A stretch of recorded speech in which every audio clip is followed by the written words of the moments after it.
Some closure in a story we've been following for the last 2 years. Right now at 6:30 on WTOL 11, the settlement just reached in the Cedar Point cases against their parent company, Cedar Fair.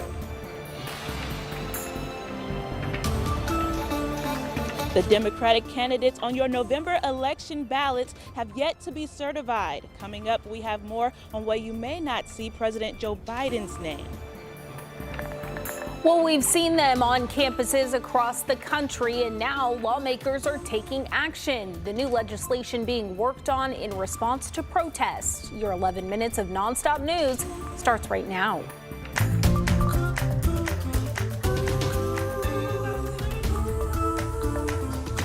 And we will get through this Monday morning together. And let's get started now with a look at your forecast. Yeah, Ryan's here. He's got the latest for us, and it's hopefully going to be a sunny one. Yeah, I think it is. Just like we enjoyed yesterday coming off that weekend, you might be thinking, oh boy, let's get going. It's Mother's Day, thinking about planting the flowers, and now we've got the warm weather to go along with it. We're going to be in full-blown summer mode before you know it. But before we get there, let's talk about this Monday forecast where we have dry skies showing up and a very mild morning as well. Temperatures are back in the upper 50s or low 60s, as you see here. 61 in Toledo, 57 in Napoleon, and 59 in BG.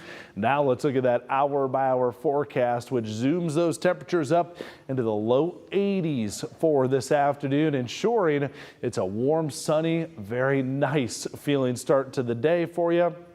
Does turn a little breezy this afternoon, but very manageable to go along with the warm weather.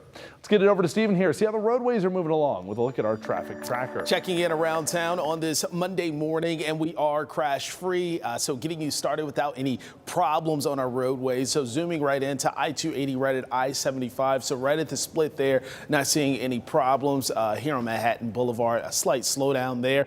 Outside of that, roads looking really good. That's a look at your Contrada Law Firm traffic tracker. We have an update to a story that our 11 Investigates team broke 2.5 years ago. In May of 2022, our investigation showed that 27 Cedar Point employees living in the employee dorms had filed sexual assault reports. 3 of those women sued Cedar Fair, the parent company of Cedar Point. We're learning that those women have settled their lawsuits. Their attorney shared this statement with us. My clients are very grateful to have this behind them and looking forward to rebuilding their lives and having a bright future. We were grateful to work with them. Their courage in the face of what happened was remarkable. The work you did was instrumental in shining an important light on the reality of what was going on at Cedar Point. Without your work, the stories of these people would never have been told. It's an important reminder what investigative journalism can do. You can watch our reporting on the Cedar Point employee sexual assault claims right now on our YouTube page. A man accused of stabbing someone who allegedly sexually assaulted his girlfriend is expected in court today. Gilberto Sanchez is facing assault charges. Court records allege Sanchez confronted a person about the sexual assault, leading to Sanchez cutting the victim multiple times with a knife. Well, as the weather begins warming up, the Monroe County Sheriff's Office says there are 2 types of scams you should be on the lookout for: driveway ceiling scams and roofing scams. Elderly people are typically the target of these. Signs to look out for are extremely low bids and mysterious or exaggerated damage. Scammers may ask you to get the permits and offer discounted materials and no contracts either. They may also put high pressure on you to work out a deal or offer time-sensitive sales. To be safe when scheduling these services, always ask for their contractor's license number and official documents. Slow down. That is the message from the Sandusky County Sheriff's Office this morning after a deputy pulled over a U.S. Postal Service driver in Washington Township after going 40 miles per hour over the speed limit at the end of April. Is there a reason you're going over 100? According to the police report, the driver was on US 20, apparently racing another driver in a Mustang. When she was pulled over, she said she wasn't paying attention. She was cited for going 100 in a 60. We reached out to the USPS and were told the woman is one of their employees and this is under investigation. Ohio State Senator Paula Hicks Hudson of Toledo wants to hear from you. She's holding a series of town halls today through July 2nd to discuss State House updates and to hear your concerns. The first town hall is tonight from 6 to 7 at the Sylvania Branch Library. Will President Biden be on Ohio's November election ballot? That's the question this morning after state lawmakers didn't pass an exception bill last week.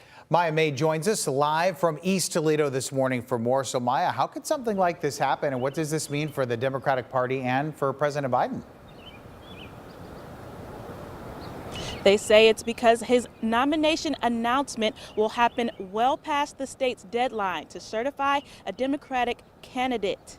However, they still have a couple of options. The first is the Democratic Party could move up its national convention for the announcement ahead of Ohio's August 7th deadline.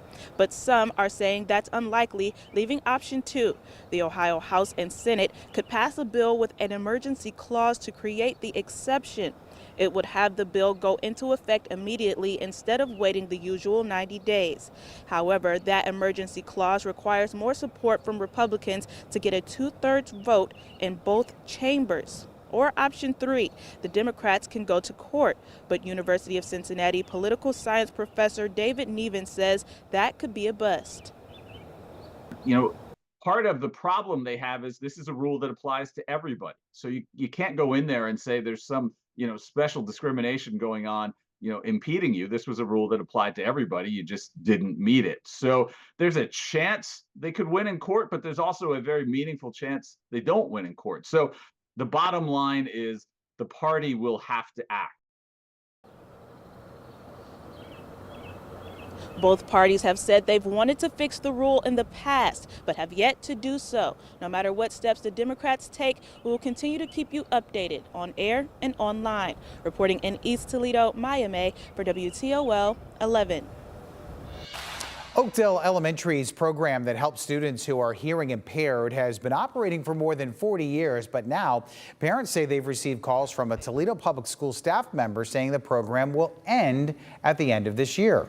Well, the parents say they have not received any paperwork or notices confirming the program will be cut, just calls, but just the possibility of the program ending has some parents concerned for what is next. They already have so many setbacks with statistically they don't do well in reading and math.